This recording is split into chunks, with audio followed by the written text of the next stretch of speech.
राजा दशरथ का ये निर्णय बहुत ही महत्वपूर्ण था। राम को उनके योग्यता और नैतिकता के आधार पर राजतिलक की योग्यता दी गई। उनके नेतृत्व में अयोध्या का भविष्य सुरक्षित और समृद्ध होने की उम्मीद है। दूसरे दिन राजा दशरथ के दरबार में सभी देशों के राजा लोग उपस्थित थे। सभी को संबोधित करते हुए दशरथ ने कहा, हे नृपगण, मैं अपनी और अयोध्यावासियों की ओर से आप सभी का हार्दिक स्वागत करता हूँ। आपको ज्ञात ही है कि अयोध्या नगरी में अनेक पीढ़ियों से इक्ष्वाकु वंश का शासन चलता आ रहा है। इस परंपरा को निर्वाह करते हुए मैं अब अयोध्या का शासन भार अपने सभी प्रकार से योग्य, वीर, पराक्रमी, मेधावी, धर्मपरायण और नीति निपुण ज्येष्ठ पुत्र राम को सौंपना चाहता हूँ। अपने शासन काल में मैंने अपनी प्रजा को हर प्रकार से सुखी और संपन्न बनाने का प्रयास किया है। अब मैं वृद्ध हो गया हूँ और इसी कारण से मैं प्रजा के कल्याण के लिए अधिक सक्रिय रूप से कार्य करने में स्वयं को असमर्थ पा रहा हूँ। मुझे विश्वास है कि राम अपने कौशल और बुद्धिमत्ता से प्रजा को मुझसे भी अधिक सुखी रख सकेगा। अपने इस विचार को कार्यान्वित करने के लिए मैंने राज्य के ब्राह्मणों, विद्वानों एवं नीतिज्ञों से अनुमति ले ली है। वे सभी मेरे इस विचार से सहमत हैं और उन्हें विश्वास है कि राम शत्रुओं के आक्रमणों से भी देश की रक्षा करने में सक्षम है। राम में राजत्व के सभी गुण विद्यमान हैं। उनकी दृष्टि में राम अयोध्या का ही नहीं वरन तीनों लोकों का राजा होने की भी योग्यता रखता है।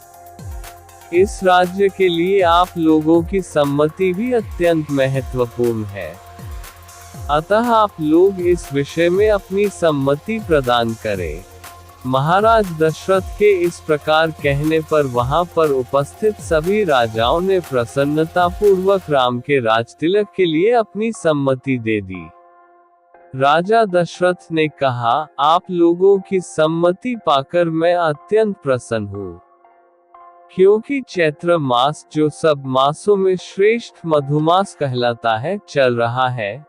कल ही राम के राजतिलक के उत्सव का आयोजन किया जाए।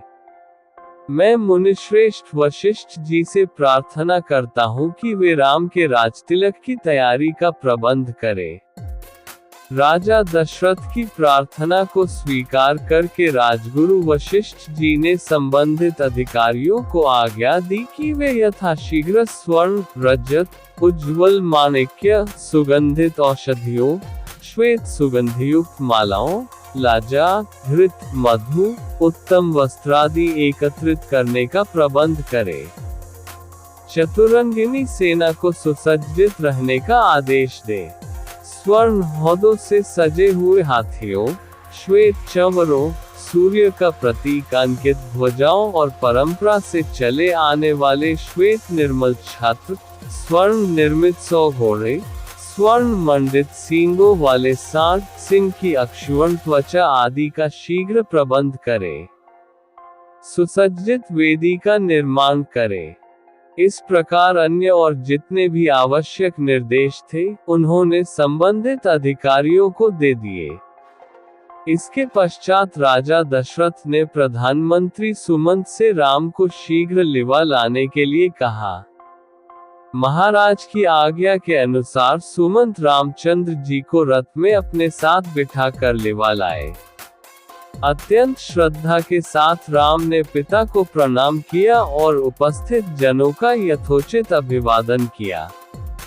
राजा दशरथ ने राम को अपने निकट बिठाया और मुस्कुराते हुए कहा, हे राम, तुम्हारे गुणों से समस्त प्रजाजन प्रसन्न है।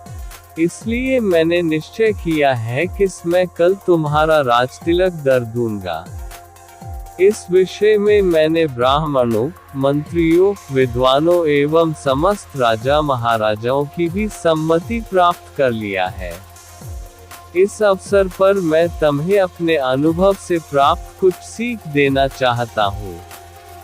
सबसे पहली बात तो यह है कि तुम कभी विनयशीलता का त्याग मत करना। इंद्रियों को सदा अपने वश में रखना।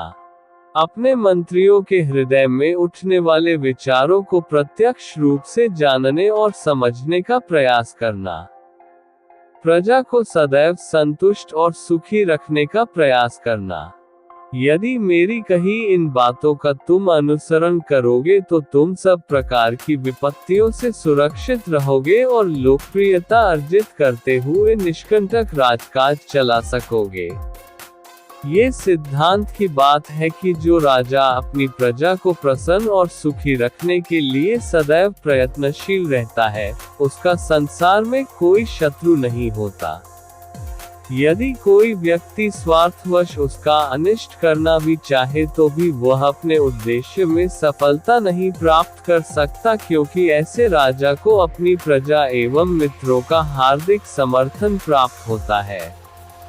पिता से यह उपयोगी शिक्षा प्राप्त करके राम ने स्वयं को धन्य माना और उन्होंने अपने पिता को आश्वासन दिया कि वे अक्षरशः इन बातों का पालन करेंगे।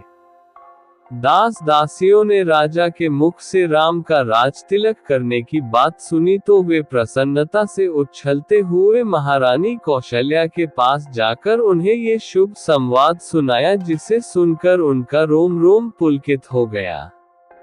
इस शुभ समाचार के सुनाने वालों को उन्होंने बहुत सा स्वर्ण वस्त्राभूषण देकर मालामाल कर